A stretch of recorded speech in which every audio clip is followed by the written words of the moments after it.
اعوذ باللہ من الشیطان الرجیم بسم اللہ الرحمن الرحیم اللہم صلی علی محمد وعلی آلہ وبارک وسلم۔ ناظرین، ہم رمضان کی سیریز کی 5ویں ویڈیو لے کر حاضر ہوئے ہیں، اور آج جس ٹاپک پہ ہم بات کرنے جا رہے ہیں وہ افطاری کے وقت کچھ کرنے کے کام جو ضروری ہیں، وہ ہم نے اس بات کا ضرور اہتمام کرنا ہے، بلکہ افطاری تو اس میں تو اہتمام کرنا ہے، لیکن پورے روزے میں ہم نے اس چیز کا اہتمام کرنا ہے کہ ہم نے روزے کو کس طریقے سے گزارنا ہے۔ سب سے پہلے جو ہمارا ایک معمول ہے، ہم حدیث پاک کی روشنی میں، قرآن مجید کی روشنی میں رمضان کی کچھ اہمیت کے بارے میں بات کرتے ہیں، تو اس میں بھی ہم ایک حدیث پاک کا حوالہ لیتے ہیں۔ حدیث پاک کا مفہوم ہے کہ حضور صلی اللہ علیہ وسلم مسجد نبوی میں تھے، اور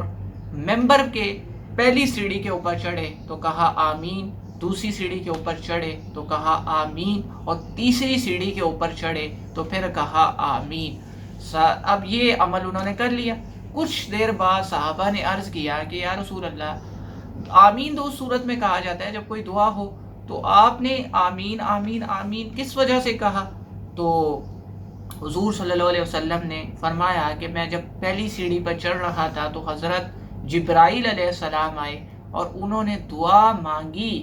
انہوں نے یہ دعا کی کہ جو شخص رمضان کے روزوں کو پائے اور رمضان کے روزوں میں رمضان کے روزے نہ رکھے اور اللہ تعالیٰ کو خوش نہ کرے اور اللہ تعالیٰ کا قرب حاصل نہ کرے، تو وہ شخص تباہ و برباد ہو اور اس پہ اللہ تعالیٰ کی رحمت نہ ہو۔ تو حضور صلی اللہ علیہ وسلم نے کہا، میں نے حضرت جبرائیل علیہ السلام کی اس دعا پر کہا آمین۔ پھر دوسری سیڑھی میں چڑھے اور پھر فرمایا آمین، تو اس صورت میں حضرت جبرائیل علیہ السلام آئے اور انہوں نے کہا کہ جو اپنی زندگی میں ماں باپ کو پائے اور ان کی خدمت نہ کرے، ان کی دعائیں نہ لے اور ان کی خدمت نہ کرے، ان کی دعائیں نہ لے، تو وہ بھی تباہ و برباد ہو۔ حضور صلی اللہ علیہ وسلم نے اس صورت میں بھی کہا آمین۔ اور پھر تیسری سیڑھی میں جب چڑھے تو پھر حضرت جبرائیل علیہ السلام نے دعا کی کہ جو شخص حضور صلی اللہ علیہ وسلم کا نام سنے اور اس پر درود نہ بھیجے تو وہ شخص بھی تباہ و برباد ہو۔ تو اس صورت میں یہ 3 دعائیں جو حضرت جبرائیل نے کی اور حضور صلی اللہ علیہ وسلم نے آمین کہا، تو حضرت جبرائیل علیہ السلام دعا کر رہے ہوں اور حضور صلی اللہ علیہ وسلم جیسی شخصیت آمین کہہ رہی ہو، تو ان 3 باتوں کا کتنی اہمیت سے ہمیں اندازہ ہو سکتا ہے کہ رمضان کے روزے کتنی بڑی چیز ہے، کہ رمضان کے روزے ہم نے رکھنے ہی رکھنے ہیں، چاہے جو بھی ہو، گرمی ہو یا پھر پورا دن ہم نے باہر رہنا ہو، تو ہم نے روزہ کسی حالت میں بھی نہیں چھوڑنا۔ ایک اور حدیث پاک کی روشنی میں حضور صلی اللہ علیہ وسلم نے فرمایا کہ مفہوم ہے کہ جو شخص ایک روزہ بلا کسی وجہ کے بغیر چھوڑ دیتا ہے، روزہ نہیں رکھتا،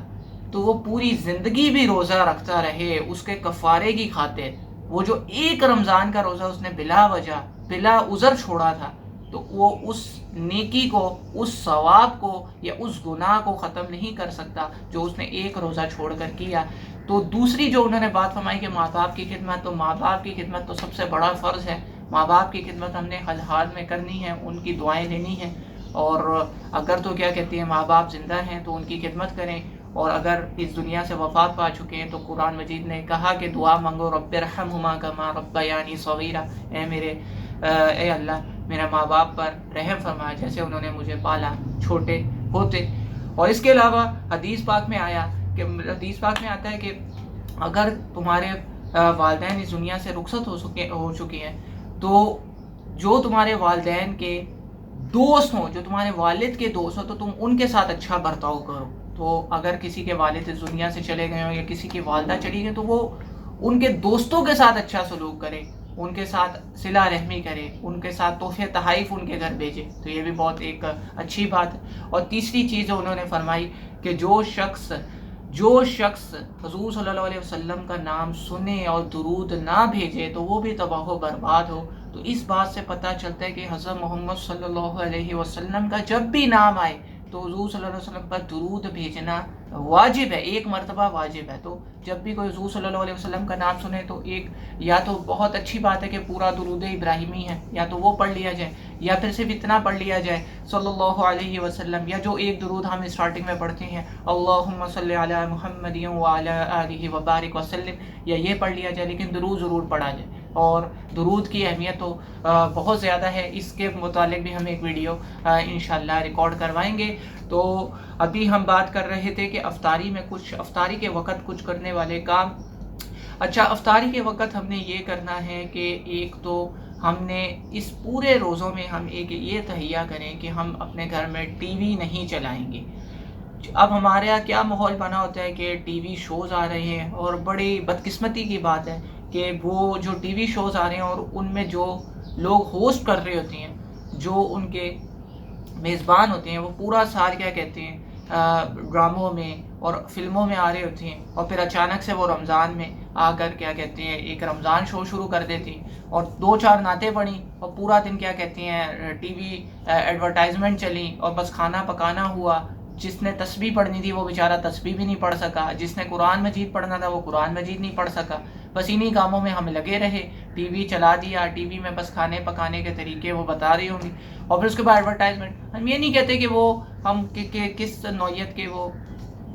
مسلمان ہیں، ہم کسی ایسے تو بہت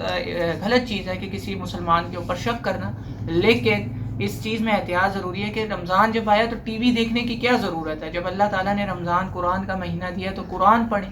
تسبیح پڑھیں، اور زیادہ سے زیادہ عبادت کریں۔ اور افطاری کے وقت تو خاص طور پر ٹی وی کو بالکل بند کر کے سارے ایک جگہ اکٹھے ہو کر دعا کریں، کیونکہ اللہ تعالیٰ فرماتے ہیں کہ آج پورا دن انہوں نے جو مشقت کی، اور آج ساری چیزیں کھانے کی چیزیں یہاں پڑی ہوئی ہیں، اس کے باوجود یہ کھانا نہیں کھا رہے۔ فرشتوں سے پوچھا کہ ان کو کس چیز نے روکا ہوا ہے، تو وہ خالص کہتے ہیں کہ تیرے تقوی اور تیرے ڈر کی وجہ سے یہ ابھی نہیں کھا رہے، جیسے ہی روزہ کھلے گا تو یہ کھائیں گے۔ تو اب روزہ، اب اللہ تعالیٰ کہہ رہے ہیں کہ تم گواہ رہنا کہ جو میں ان کی ایک تو مغفرت بھی کروں گا، اور جو یہ اس وقت مجھ سے مانگیں گے میں اس وقت ان کو دوں گا۔ تو کم از کم 10 منٹ پہلے تو ہم کیا کہتے ہیں دعا ضرور مانگیں اللہ تعالیٰ سے۔ اور یہ ایک جو ابھی کرونا وائرس کی وبا ہے، اس سے متعلق بھی جتنے لوگوں کا معیشت کا نقصان ہوا ہے یا جتنے لوگوں کو کاروبار کا نقصان ہے، تو وہ بھی دعائیں مانگیں، ٹی وی کو کم سے کم دیکھیں۔ تو یہ ہماری آج کی ویڈیو تھی، امید ہے آپ کو یہ ویڈیو پسند آئی ہوگی۔ تو ہمارا چینل بھی لائک کیجیے اور ہماری ویڈیو کو شیئر کیجیے، تو اور زیادہ سے زیادہ لائک کیجیے۔ السلام علیکم ورحمۃ اللہ۔